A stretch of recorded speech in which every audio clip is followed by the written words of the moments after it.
गेवराई तालुक्यातले माजी उपसरपंच गोविंद बर्गे यांच्या आत्महत्येनंतर गंभीर आरोप केले जात आहेत. या प्रकरणात एका डान्सरवर गुन्हा दाखल झाला असून ती सध्या पोलीस कोठडीत आहे. दरम्यान उपसरपंच गोविंद बर्गे यांच्या आत्महत्येनंतर आता धक्कादायक खुलासे समोर येत आहेत. गोविंद बर्गे यांच्यावर कला केंद्रातील डान्सर पूजा गायकवाड हिचा दबाव होता. गोविंद यांना कला केंद्रात जायचा नाद लागला. तिथे जाऊन ते मोठा पैसा उधळत. याच दरम्यान डान्सर पूजा आणि त्यांच्यात ओळख झाली आणि ओळखीचं रूपांतर प्रेमात झालं. पूजा सतत पैसा, जमीन आणि घराची मागणी गोविंदकडे करत. पूजाचे सासुरे गावचं घर अगोदर पत्र्याचं होतं. गोविंदने पूजाच्या प्रेमासाठी ते घर बांधून दिलं. हेच नाही तर काही नातेवाईकांच्या नावावर पूजाने गोविंदला प्लॉट करण्यासाठी दबाव टाकला. गोविंदने त्याच्या गेवराईतल्या बंगल्यावर पूजाला 2 दिवस नेलं होतं.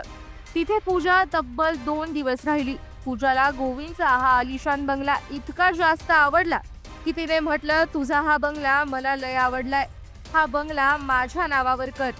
गोविंदने सुरुवातीला पूजाच्या या मागणीकडे दुर्लक्ष केलं. त्यानंतर गेवराईचा बंगला आपल्या नावावर करून घेण्यासाठी ती गोविंदवर दबाव आणत होती. गोविंदने स्पष्टपणे पूजाला सांगितलं की हा बंगला मी तुझ्या नावावर करू शकत नाही, कारण याबद्दल माझ्या वडिलांना माहितीये, सर्वांना माहितीये.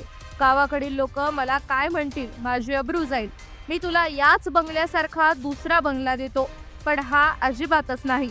गोविंदने गेवराईतला हा बंगला देण्यास स्पष्ट नकार दिला असता देखील पूजाने तगादा सोडला नाही.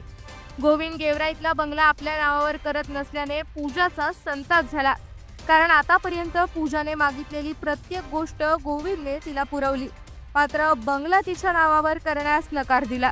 त्यामुळे पूजाने थेट गोविंद सोबत बोलणं बंद केलं.